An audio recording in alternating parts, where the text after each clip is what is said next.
This is the Nightwolf howling at you, and today we're going to take a look at the Marvel Studios X-Men 97 Emma Frost figure, aka the White Queen. Although I'm assuming they don't refer to her that anymore in the cartoons. That is what she used to be referred to as back in her Hellfire Club days. And just based on the two different head sculpts here, I am guessing that our Emma here is both a villain and a hero eventually in this cartoon. I have not watched it. Maybe I will actually watch it one of these days. I don't know. The front is just the traditional kind of card and plastic shell case.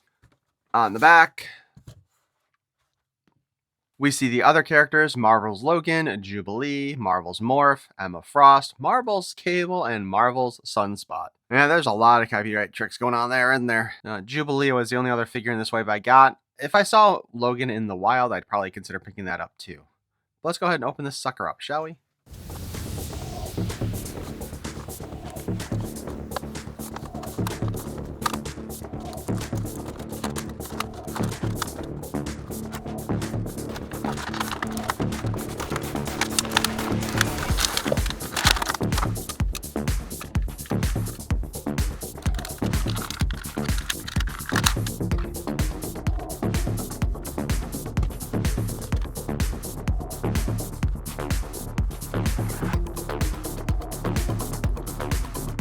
She is an extremely stiff figure, and I don't know if that's just because of the manufacturing or because it's cold as hell in this room that I'm in right now. And she's been sitting here for a couple days. Also,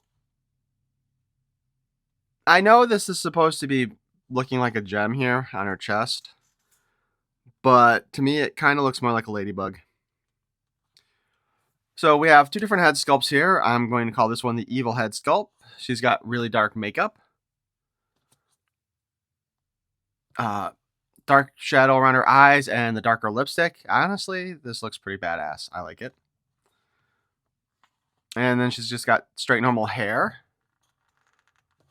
Pop her head off. It does not appear as if the head comes off or the hair comes off the head, which is a real shame, to be honest with you. And then we've got her, I'm going to refer to this as her good head. Her non-evil head, where she's smiling, although that's kind of looks like it could be a cruel smile. But you'll note there's less eyeshadow and the lips are brighter red. The hair is kind of wavy, although that's often used to show the powers of a telekinetic. But yeah, that's what we got here for her. I'm going to go back to the other head for the rest of this review. It is too bad that the hair is not swappable. I don't know why they did not do that, but they did not. Her cape is unfortunately plastic. Apparently they tried to include a shadowish type of look to the back of it. It just looks terrible. I think this would have been a time to actually use a cloth cape. I also think that extra plastic back there was basically to try to keep the inside of the cape away from the outside. Because it looks like the paint on here is blue, or the cape looks like it's molded in white, and then blue is the paint color, based on this stuff here. But let's see if how our articulation is. Her head has a hinge and a ball joint, which we've not been seeing a lot of that lately. So she can look way down. She can check out her cleavage. She can move her head back, spin. We can tilt to the sides, and again, look mostly down. Her hair mostly interferes with her head going back. This cape is going to get in the way of the arm movements, but they rotate up and out, or would. We got a double jointed elbow. You know what? Let's just go ahead and take the cape off of here, so we can just see her in her bedroom outfit. So again, her arms can spin all around, and they can hinge outward. She's wearing a choker. And it's not just painted on, it looks like it is actually physically there. Double jointed elbow, hands that spin. Like every freaking magic user or blast effect character, she does have an alternate set of hands that are open. I'm just going to swap one of those out now. The open hand has an in and out hinge, as does the closed fist. This is not a character I usually think of when I think of, hand-to-hand fighting, though. She does have a waist swivel, but her outfit kind of seems to get in the way.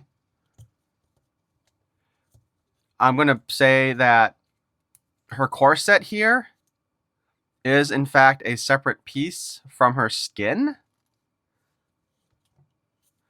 However, it is either glued on or tight enough that you can't get it off per normal means. Or, well, hold on. I got just a little bit back here open.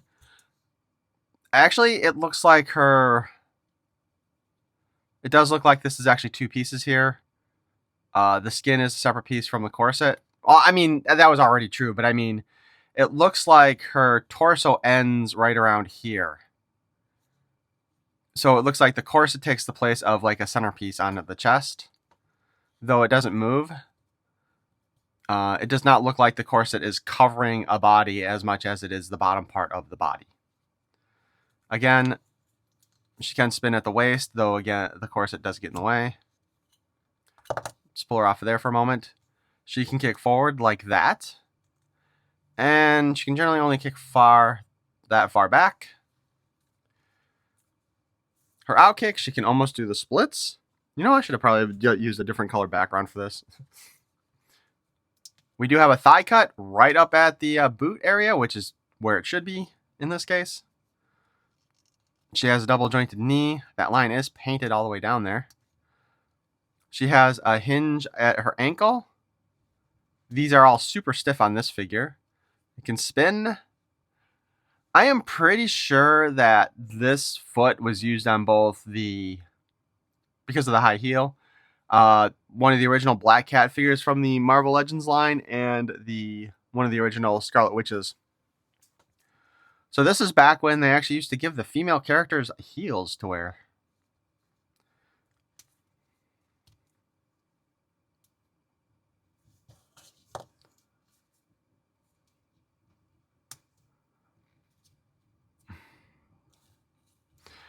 Yeah, no matter what I do for looking at this, it does appear like this isn't like a full body and flesh tone underneath there. I guess the cape looks mostly okay. It's just, it so hinders the posing. It's ridiculous. So my overall thoughts, and in case you're wondering, yes, I did position these two this way specifically so you could see her butt. It's actually not a bad figure. And you can kind of get her into that, like, kind of that sexy dominatrix stand, I guess. I'm not sure. It's more like the sexy pose there. I like that they kind of gave us both the evil and the good head, as I've been putting it. At least that's what I'm assuming. I'm just figuring that whatever they did in the X-Men 97 storyline, it probably means that Emma Frost ends up with the X-Men, as she did in the comics. Although back then, I think she ended up joining the X-Men just before the Generation X comic came out, I think back in the 90s, because she was one of the two teachers for the Generation X students, along with Banshee. And then Jubilee was the only X-Men character who was part of it, or somebody who had X-Men experience already, I should say. It was a good comic. Kind of got weird at the end, but it was still a really good comic. Also, a number of years ago, they had done a Hellfire Club set, which included 4 figures. It was the White Queen, the Black Queen, the White King, and the Black King.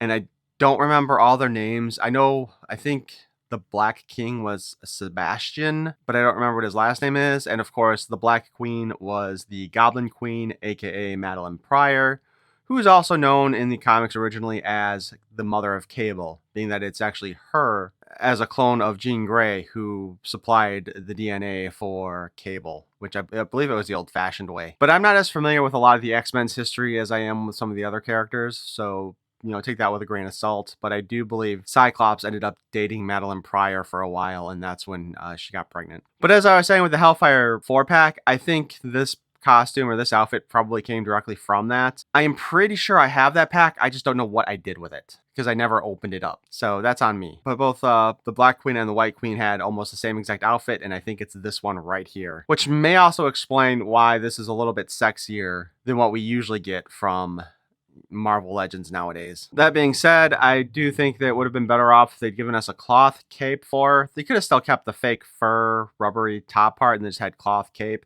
because that really does drastically hinder her articulation and posability. But as far as a recommendation goes, sure, I would say go for it. This is actually a really nice figure overall. And if you want to add some sexy to your Marvel Legends line, this is the way to go. Anyway, I hope you enjoyed this look at our Emma Frost figure from the Xmen 97 line of toys. And if you did, please feel free to smash that like button. And if you want to see more of my nonsense in the future, you can subscribe. I thank you for watching. Peace and love.